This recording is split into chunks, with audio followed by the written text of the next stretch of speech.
ദൈവം സ്നേഹമാകുന്നു. സൃഷ്ടിയിലും മനുഷ്യാവതാരത്തിലും വെളിപ്പെട്ട സ്നേഹത്തിൻ്റെ പാരമ്യം നാം ദർശിക്കുന്നത് കാൽവരിയിലെ കുരിശിലാണ്. കുരിശിലെ രക്തത്താൽ മുദ്രവയ്ക്കപ്പെട്ട പുതിയ ഉടമ്പടിയുടെ ഫലങ്ങൾ ലോകാവസാനത്തോളമുള്ള മനുഷ്യന് അനുഭവവേദ്യമാകുവാൻ അവിടുന്ന് സ്ഥാപിച്ച മഹാ അത്ഭുതമാണ് ദിവ്യകാരുണ്യം എന്ന കൂദാശ. മാതാവിൻ്റെ മാറിൽ കിടന്ന് ദേവാലയത്തിൽ വരുമ്പോഴും പിതാവിൻ്റെ കൈപിടിച്ച് വിശുദ്ധ കുർബാനയിൽ പങ്കുചേരുമ്പോഴും ഓരോ ദിവ്യ പൈതലും ഈ അത്ഭുതകരമായ യാഥാർത്ഥ്യത്തെ കൗതുകത്തോടെ നോക്കിക്കാണുന്നുണ്ട്. മാതാപിതാക്കൾ ദിവ്യകാരുണ്യം സ്വീകരിക്കുമ്പോൾ തനിക്കും ദിവ്യകാരുണ്യം സ്വീകരിക്കണമെന്നുള്ള വലിയ ആഗ്രഹം ചില കുഞ്ഞുങ്ങൾ പുലർത്തുന്നത് നേരിൽ കണ്ടിട്ടുണ്ട്. ആ സ്നേഹം നുകരുവാനുള്ള വലിയ താല്പര്യം അവരുടെ ജീവിതങ്ങളിൽ നാം ദർശിക്കുന്നു. അതിലേറെയാണ് ദിവ്യകാരുണ്യ ഈശോ മനുഷ്യനോട് പുലർത്തുന്ന സ്നേഹം. ഈ സ്നേഹത്തെ അലിയുന്ന സ്നേഹം നമ്മുടെ മുൻപിൽ അവതരിപ്പിക്കുന്നു.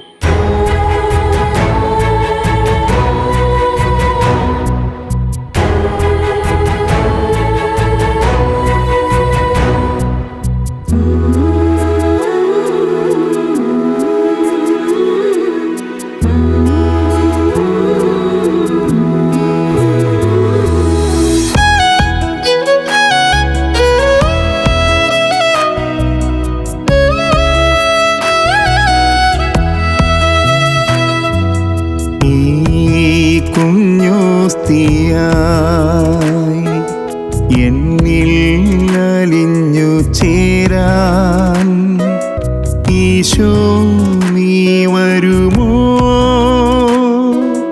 ഉള്ളം ദാഹിക്കും ഈശോ ഈ കുഞ്ഞോസ്തിയായി എന്നിൽ അലിഞ്ഞു ചേരാൻ ഈശോ നീ വരുമോ? ഉള്ളം ദാഹിക്കും ഈശോ.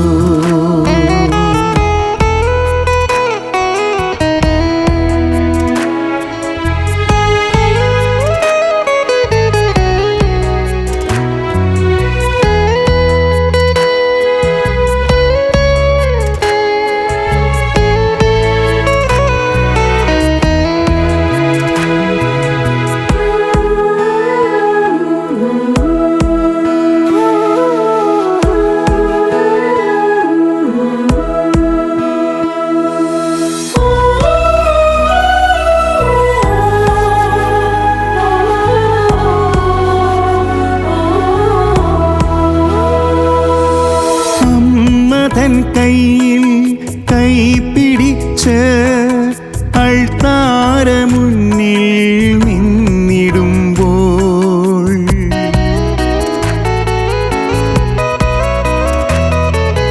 അമ്മ തൻ കയ്യിൽ കൈപിടിച്ച് അൾത്താര മുന്നിൽ നിന്നിടുമ്പോൾ വൈദികനേകിടും തിരുവോസ്തിയിൽ ഈശോയെ നിന്നെ ഞാൻ കണ്ടു.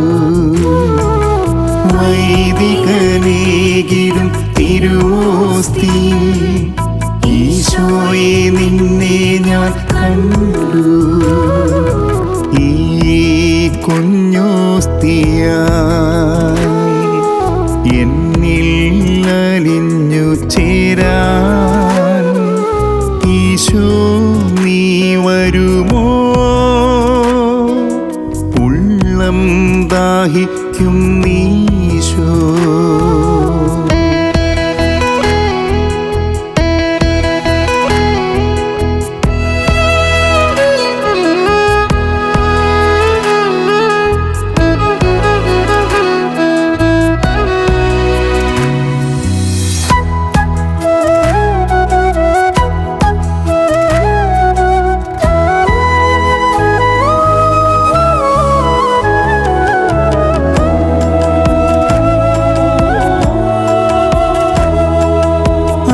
ആദ്യമായി നാവിൽ നീ വന്ന നേരം ഈശോ നിൻ സ്നേഹം ഞാനറിഞ്ഞു.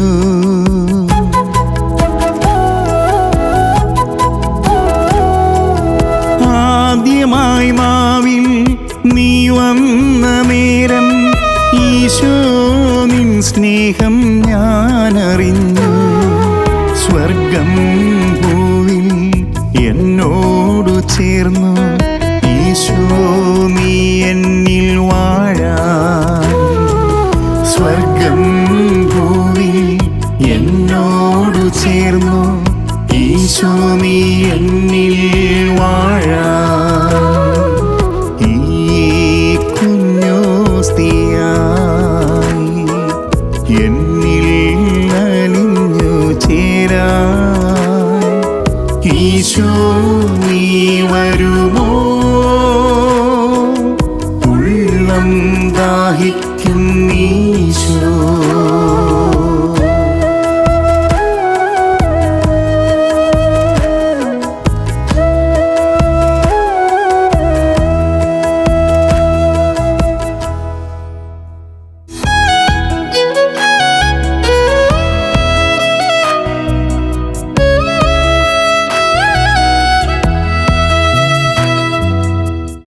ക്രിസ്തീയ ജീവിതത്തിൻ്റെ കേന്ദ്രമെന്ന് പറയുന്നത് വിശുദ്ധ കുർബാനയാണ്.